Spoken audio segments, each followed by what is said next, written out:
This podcast is part of the Robots Radio Rocket Club, a program designed to help all podcasts reach their full potential. For information about joining the Robots Radio Rocket Club, check out robotsradio.net.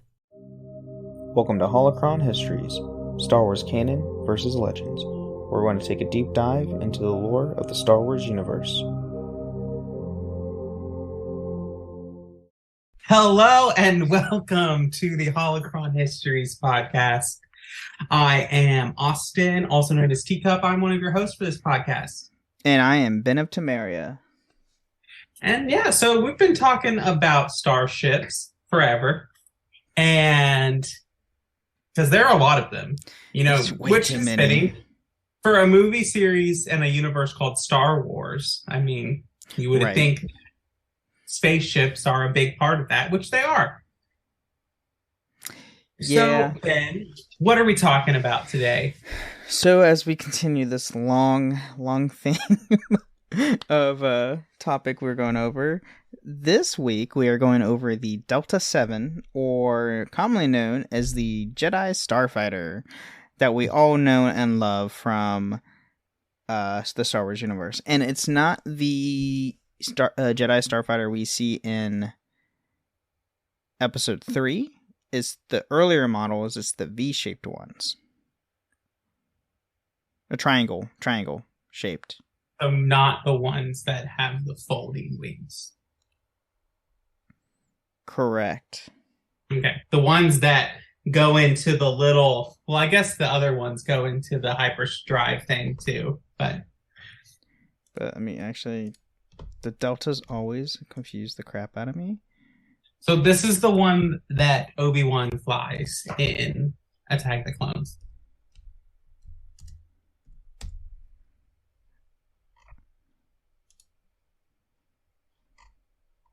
Yes. Had to double check myself, but yes. This is the one that he flies in Attack of the Clones, the triangle-shaped style of the Delta series. I forget the one that they use, what the name of the one they use in Revenge of the Sith. I know it's a Delta. Might be the Delta-8. I think, maybe not. I can tell you exactly what it is.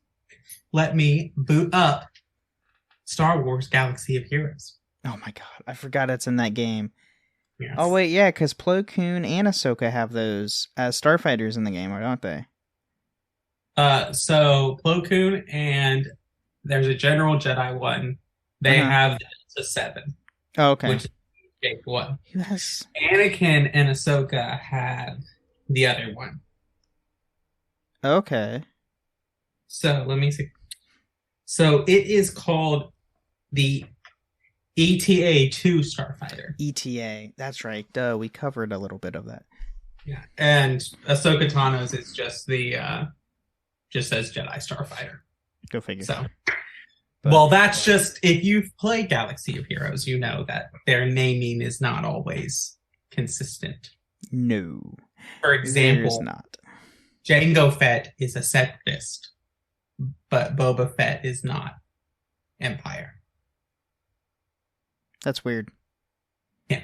So they're not the most reliable source, but I think ETA-2 is the correct ETA-2 is the correct term. That is true, yes. Yeah, like we said earlier, there's well too many different starfighters in this universe. Way too many. But, yeah, so let's just dive into it. As always, we start with the legends. So we go with the pre-Clone Wars. The Delta series predated the Jedi's use of the Delta-7, which began testing at around 27 BBY, and came into service shortly before the Clone Wars. Which makes sense, because we see Obi-Wan fly one in Attack of the Clones, which is still technically before the Clone Wars. The Delta-6 Sprite class starfighter was also used around the same time as the invasion of Naboo, and the Delta-12 Sky Sprite was released on the civilian market following the launch of the Outbound Flight Project. It would seem that the starfighter was also tested by the Jedi, as Obi-Wan Kenobi flew one himself just before the launch. Hence, Attack of the Clones. Right. You know, this is completely off topic. But so Yoda just drops the Clone Wars, like designating it the Clone Wars Mm-hmm. out of nowhere. Like, I know they Yes. have the clone army, but why wouldn't this be like, we call the events of of the original trilogy the Galactic Civil War? Mm-hmm. Is this not a civil war? Like, it's not a clone war. Like, the clones aren't fighting each other. True, but the term Clone Wars comes from the Republic uses clone troopers. The Separatists are using droids, which are respectively clones of themselves because they're using the same type of droids. Granted, there's different models of droids, but there's also different types of troopers. I'm just saying. I know. I see. I know what you're getting at. There's nothing that designates it the Clone War. Nope. Clone Wars. And like, it's wars. Is it not like there's no like for it to be wars? Like, I feel has like to be multiple. You have to have like, okay, here's the end of this phase. Here's the end of this phase. But there's never a peace. Technically, there's never a peace treaty signed. The Clone Wars technically never end because the Confederacy just poof. I mean, I guess you can technically say it ended after the Confederacy, died because, Palpatine. But other than that, yeah, there's no peace. There's no, like, truce or, like, ceasefire or anything. It's just an ongoing battle for what's a span of, 3 years? 4 years? Something like that. It's not long. It's not terribly long. But, and just the point of the only reason they called the Clone Wars is because there's that one little drop in A New Hope where Luke says, my father fought in the Clone Wars? Yeah. And they kind of had to, like, make something up in the prequel trilogy because there's only one war, and it's not clones fighting each other. And, like, why would Yoda just name it that? Why is a Jedi notating what the history is going to remember this conflict as? Are there not historians outside of the Jedi Order? I mean, there are, but it's Yoda. I mean, are you going to argue with a guy who's been living well over 800 years? Yeah. The Force. Or, yeah, then you have the Force. But in Old Legends, in Old Legends, you have the Second Galactic Civil War. True. And so, would this not just... It would actually be the Third Galactic Civil War. Technically, yes. And isn't it all just, like, at least the second... Like, isn't really just the Clone Wars and the Galactic Civil War? Aren't they just the same? Like... Yeah, respectively, pretty much. I got it's naming schemes. It's just a naming scheme. I've really derailed us. Let's get back on topic. So then we have C-10, not pleased with the vessel's already impressive performance, modified a pair of the starfighters to better suit its needs. He managed to increase the starfighter's weaponry by adding 4 quad-pulse laser cannons to his usual compoundment of 2 dual cannons, which were fitted into the breakaway panels until the pilot chose to enter a fight mode where only done when it deemed absolutely necessary. So that's interesting. I think that is interesting. Mainly because it's in that point of, like... I think we see this in the Clone Wars where his fighter, like, has a little bit more blasters. Mm-hmm. But, like, I'm still just going back to, like, okay, so you have this Jedi who's like, okay, this vessel doesn't kill good enough for me, so I need it to kill better. Right. Yeah. They're kind of doomed from the start. In addition to these weapons, 10 also managed to fit a small Class 3 hyperdrive of its own making, negating the need of a hyperdrive ring unless time was the essence. It also replaced the regular pilot seat with a more comfortable meditation chair, allowing for a Jedi to enter their meditations more easily during long hyperspace journeys. Okay. So it can use a hyperdrive, but only I would imagine the was a class 3 hyperdrive. Yeah, class 3. I believe, and this is just on the top of my head, they're only used for short distance jumps. Not like where, we see Obi-Wan, he obviously is flying a Delta-7, has to use a hyperspace ring to go to Kamino because it's, not in the core rolls, but it's in the inner rim, right? Yeah. Kamino's inner rim. So it's a longer jump.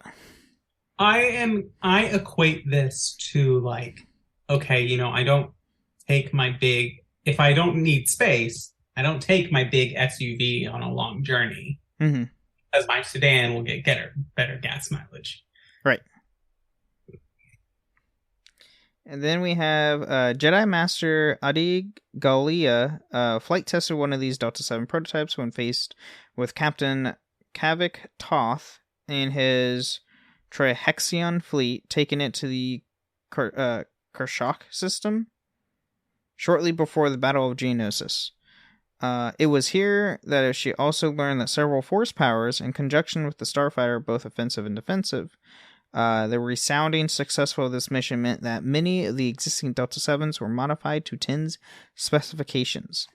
So here's another, and this is Legends. So in canon, in the High Republic era, we have the Jedi use special starfighters called vectors, where they can use the Force and manipulate how the fighter can function, basically, and only a Jedi can fly them. Delta-7s are basically like that, obviously with better tech.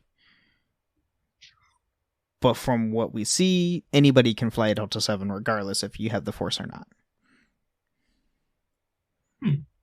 And then Obi-Wan flew the other of these prototypes on his mission to Albekus, also shortly before the Battle of Geonosis, and was attacked by Jango Fett and his Slave One en route.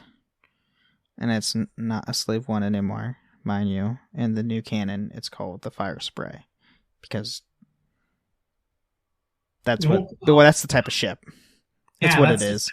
It just doesn't have a name anymore. That's like calling the Millennium Falcon a Corellian freighter. Yeah. Yep. They just call it the Fire Spray now because, they don't want to use the term. And honestly, and it was never, the name of the ship was never shown up in the original trilogy. They used it for marketing terms. For toys. Never name it. They never name it in any movie. Nope. They never name his ship. The name of the ship, Slave One, was literally made up for toy usage when the ship was being produced for toys. Right. They just had to think of something. As a kid, it's like I never called it the Delta-7 or the ETA-2. Mm-hmm.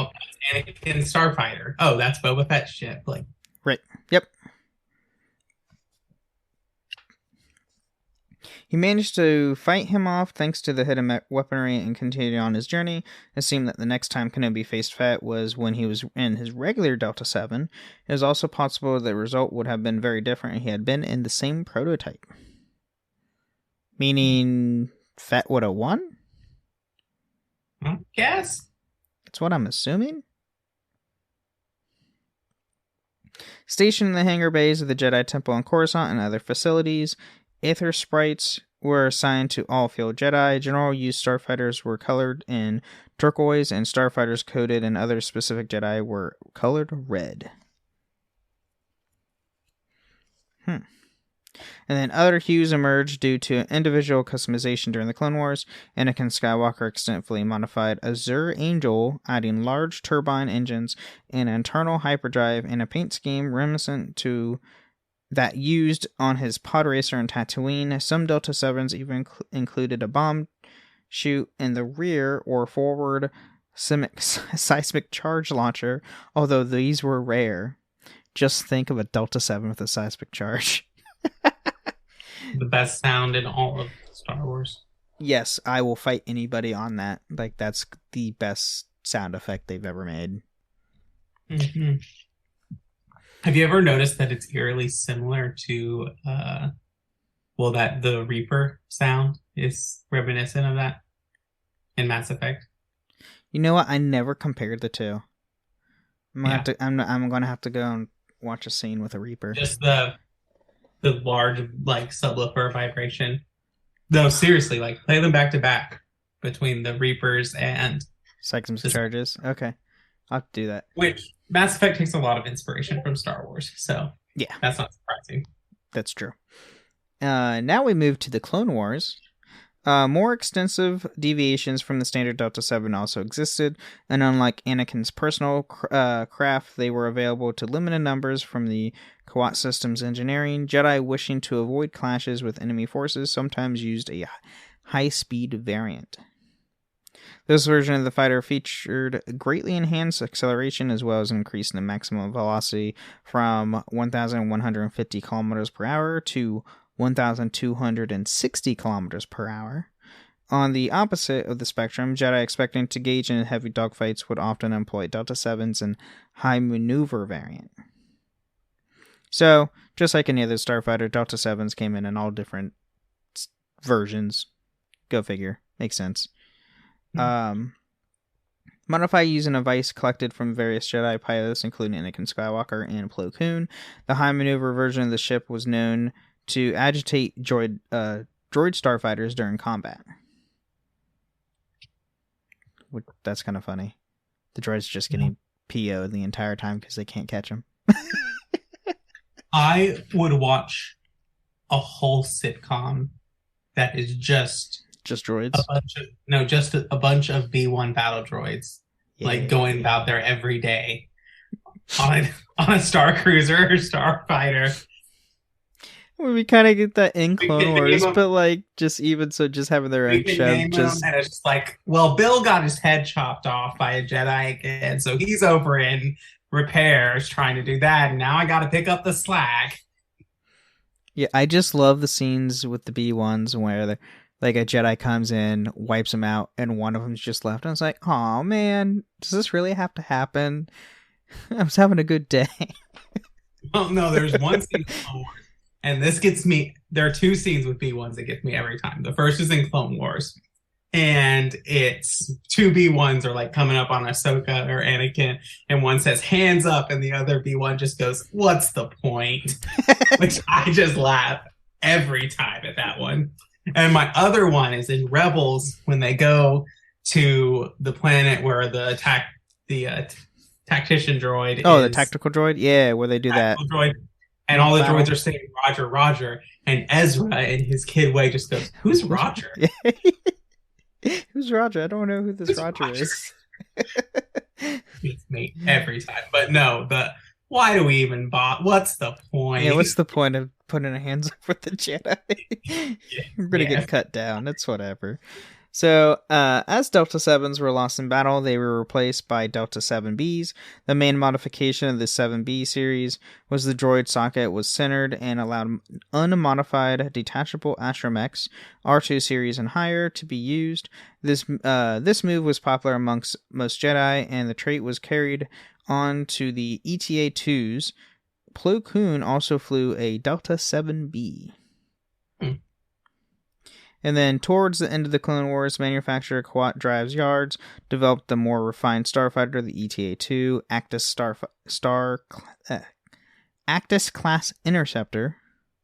Based on experience gained from the Delta-7 Aether Sprite, and these fighters were used in large numbers during the Clone Wars, including the Battle of Coruscant, which we see it's the start of Episode 3. That's the Battle of Coruscant right then and there. Mm-hmm. A number of Delta-7 starfighters remained in use by the Jedi after the introduction of the ETA-2s, including Plo Koon's personal starfighter, as preferred the Delta-7 to the point that he continued to use it until his death at Cato Nemoria.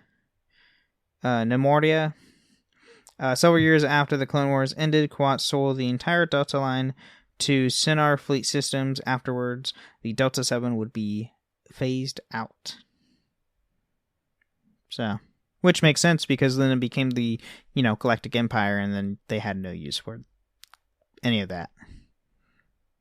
They just wanted the ties, which is far less. The Delta-7s are far superior than ties. Yes. And then we get to the Galactic Civil War.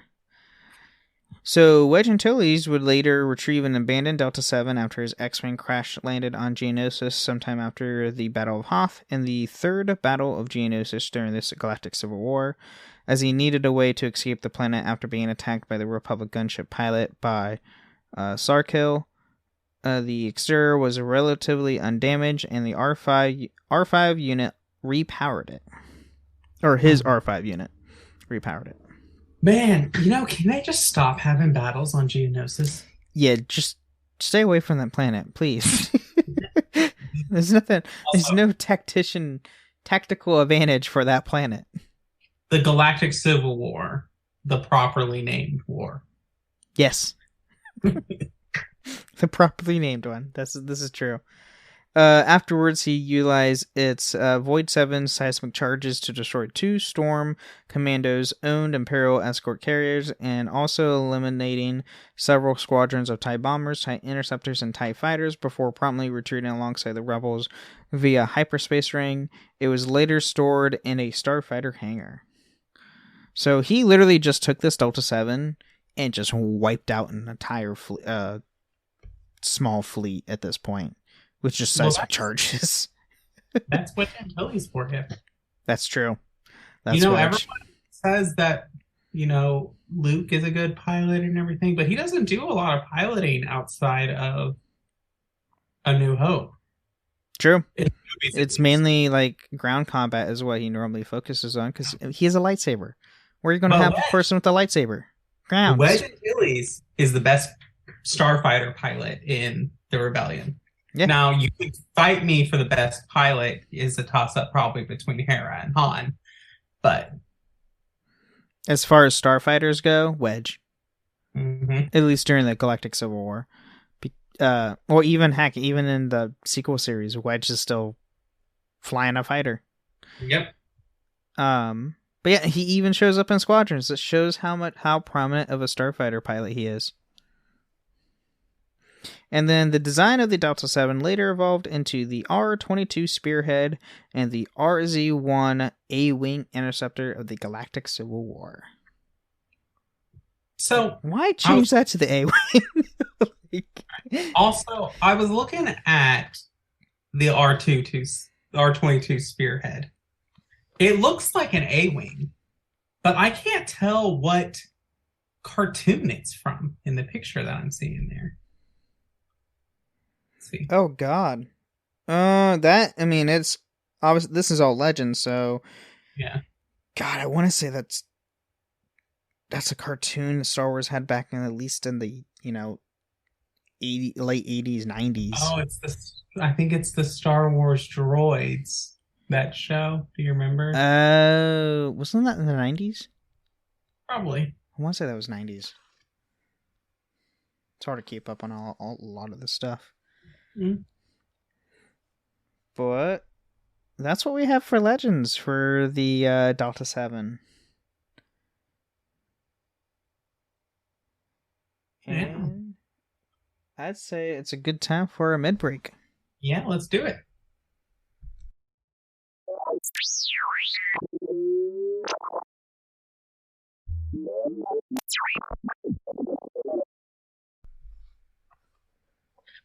All right, well, welcome to the middle of the show where we talk about everything to do with the podcast, but that does not have to do with Legends versus canon of the Star Wars universe. So it's this time that I thank our patrons. Thank you all to our patrons for your support. We greatly appreciate it. And also, if you would like to join our Patreon, you can join us on Patreon at patreon.com/holocronhistories. We greatly appreciate your support, and you can sign up for any kind of tier to add free episodes, all the way up to coming on the show with us and hanging out with us once a month. Last week, we had our patron chat, and we hung out, and we talked about what career you would want in the Star Wars universe.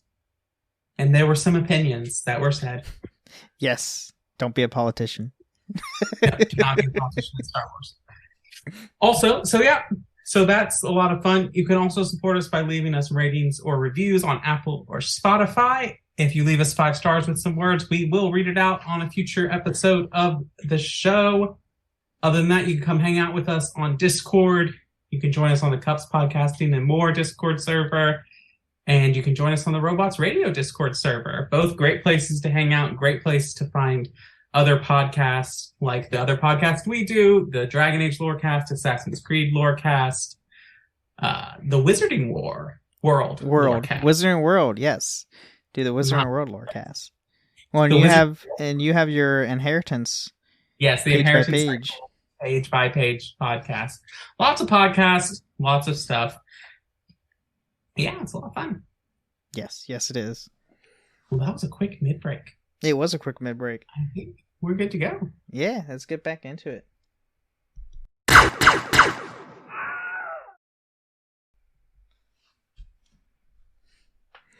All right, now that we're back, I still it's weird. This time I heard like a very quick blaster shot. Weird. But no win. It comes up in the recording. I have no idea. That's super weird. I'm just gonna give up on it. No more. And I'll just be pleasantly surprised when it happens once again. There we go. So now that we're out of the Legends, we now go into the canon of the Delta-7, which there is canon, but it's not a lot, because a lot of the info came from Legends from the Delta-7, because they used it a lot more.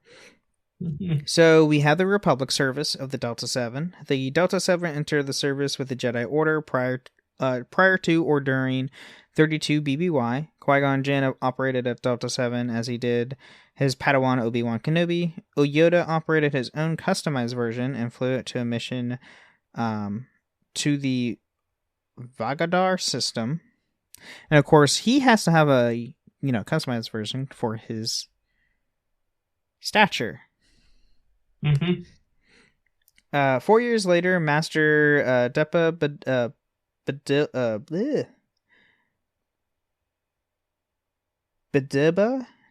I think that's the Balaba. God, names. Flew a Delta-7 as part of the Hazard Squadron as escort for the relief convoy heading to Bromlarch. She provided interference between the convoy starships and the attacking pirates. So that comes from a book that I've actually read. Oh, okay. So that comes from the Queen's Shadow book, which is the first of the trilogy. Okay. So yeah, she comes in and it's like, that's where you get a little more of the history between Padme and Rush Clovis. Ugh, I hate him. But he shows him Clone Wars, doesn't he? Yeah, he's the banking clan guy. Oh, yeah. That Anakin gets super jealous of. Yeah, and beats him up. Yeah. Okay, I remember that. Lots of red flags, Padme. Come on. Yeah. But yeah, so that actually happens there, and it's really cool because we get to see her. And if you don't know, that's Kanan's master when he's Kanan. Oh, okay. Depa Balaba is Kanan's master. Yes. Oh, and we see. Oh no. Oh, we know what happens to her, sadly. Mm-hmm. But so then we get to in 22 BBY, Kenobi flew his interceptor on a mission to Kamino, during which he discovered the existence of a clone army being produced without the approval of the Galactic Senate. The bounty hunter Jango Fett serves as a cloning template and also suspect in a plot to assassinate Senator Amidala. The Jedi High Council ordered Kenobi to apprehend Fett and bring him to Coruscant for interrogation. Fett evaded arrest, but Kenobi managed to follow him to Geonosis. Which, obviously, we all see this in Attack of the Clones. Mm-hmm. And then, once Fett became aware of Kenobi's presence, the two engaged in a drawn-out dogfight over Geonosis. During the Kenobi jettisoned his Starfighter's spare parts canisters to feign his own death. Kenobi eventually made his way to the surface of the planet, but was arrested by the Confederacy of Independent Systems. So we didn't talk about this earlier, but that's actually the first time that we see the fire spray actually engage in combat.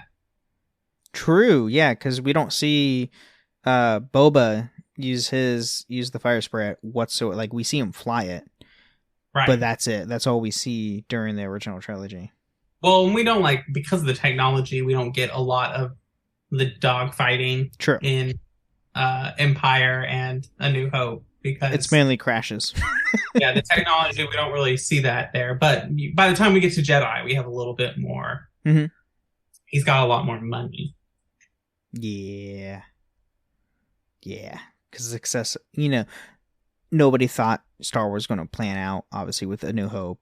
It became super bit more popular, so they, kept it more under wraps with Empire, and then by the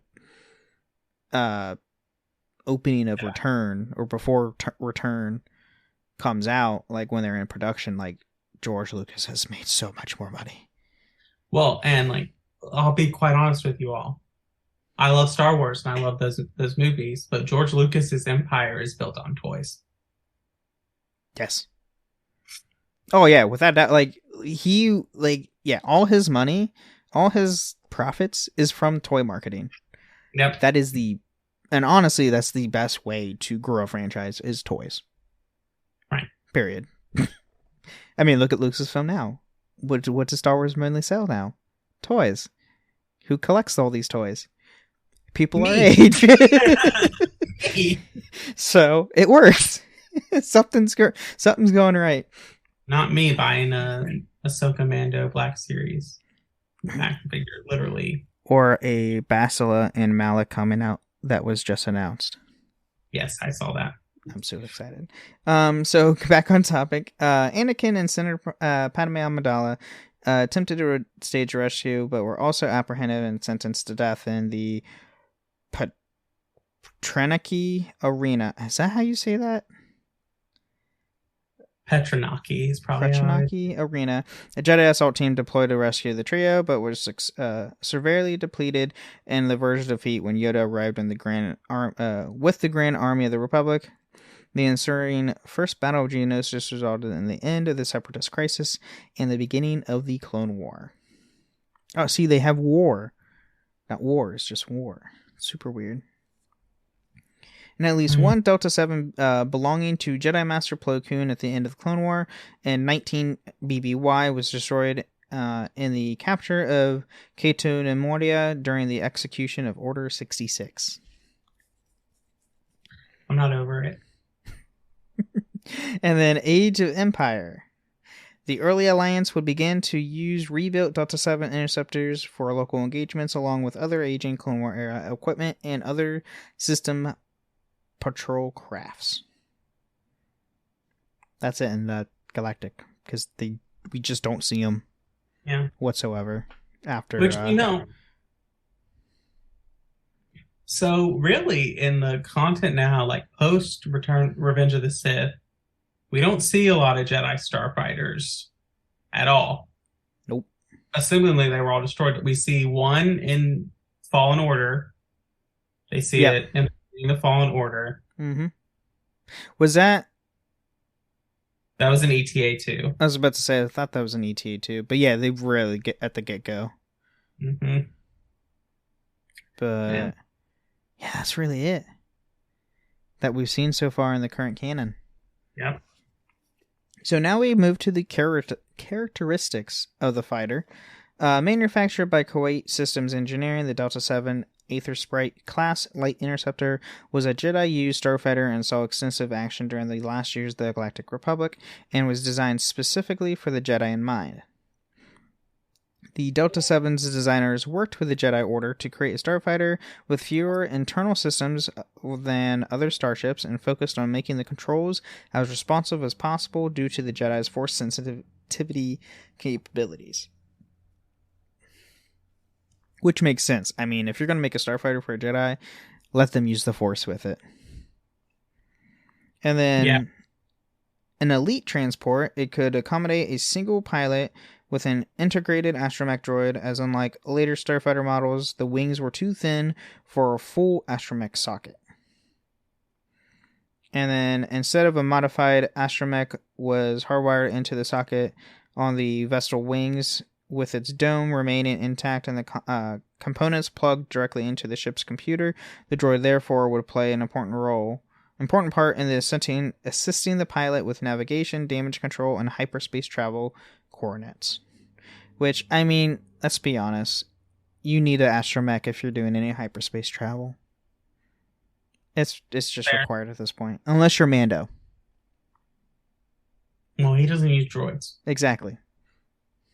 That's about it. Unlike most ships in the galaxy, the Delta-7 Jedi Starfighter did not feature a built-in hyperdrive, but instead relied on external hyperspace transport rings attached to the starship, allowing it to enter the trans-dimensional realm. Despite this, the ship could still attain speeds of 1,260 kilometers per hour in aerospace and was often painted red, the color which represented the diplomatic immunity the Jedi enjoyed. Okay. All right. Yes, because they enjoyed diplomatic immunity. That's fun because, they're always caught up in, conflict. Mm-hmm. And then now we get to behind the scenes. The Delta-7 Asterisk rights first appeared in the 2002 saga film Star Wars Episode 2 Attack of the Clones. The Star Wars Complete Location states that the Delta-7 author sprites were created due to the invasion of Naboo. However, Star Wars 2015, 26 showed them before the invasion. That's just... it's a comic. Yeah, George's not... No one really knowing the standard canon. And, this is something to be said just in general. The movies and official material for the movies will always supersede, the written media about Star Wars. It's that's the canon. Yep. Which is unfortunate sometimes when things get changed or retconned. And then the Starfighter was originally conceived as a stormtrooper fighter, but would have linked both the prequel and the original trilogy together. That would have been actually pretty interesting if they did that. Right. Jedi Starfighters appeared in the 2002 video game Star Wars Galactic Battlegrounds clone campaigns. They were the Galactic Republic special units that are produced at fortresses. And in Jedi Starfighter. Yes, and Jedi Starfighter, because the Delta-7 is literally the cover art. Right. It's a yellow one, though. So it's the general.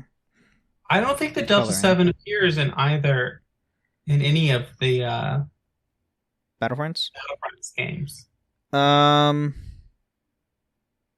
It's not in the new Battlefront 2 or the original. No, it's not in the Battlefront 2. Yeah, I think it's mainly the ETA, at least in the new Battlefront 2. I can't remember if they have either of those in Battlefront, the original Battlefronts. If they did, I think it was the ETA.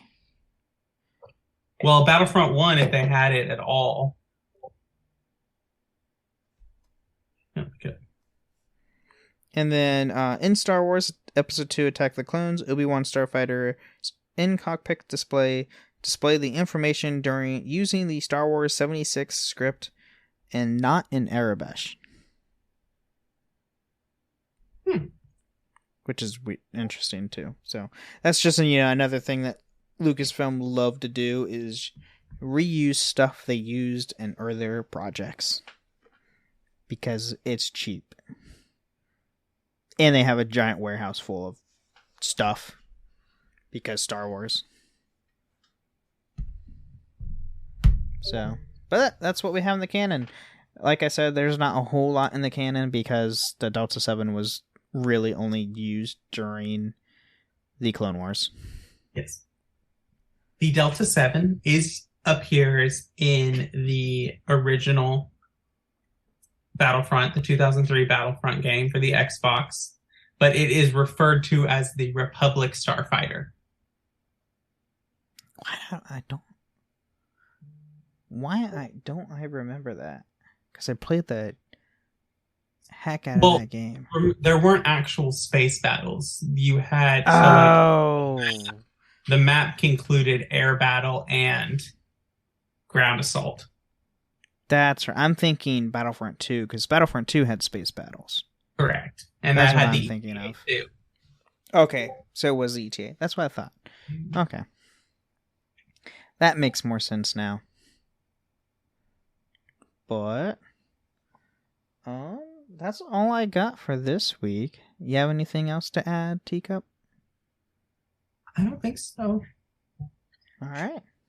Other than that, unlike the A-Wing, spinning is a good trick in the... Oh my god, yes. The Delta-7's like spinning maneuver is great, because especially if you use all 4 laser cannons, you're literally a laser drill, and it's great.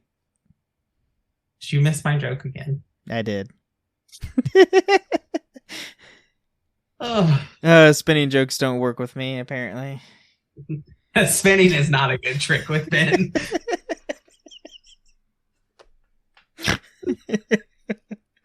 Oh god. So much fun.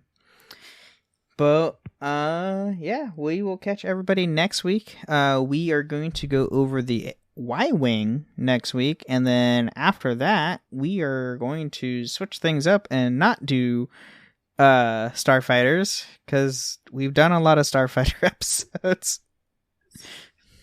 Also, next stream will be on Monday.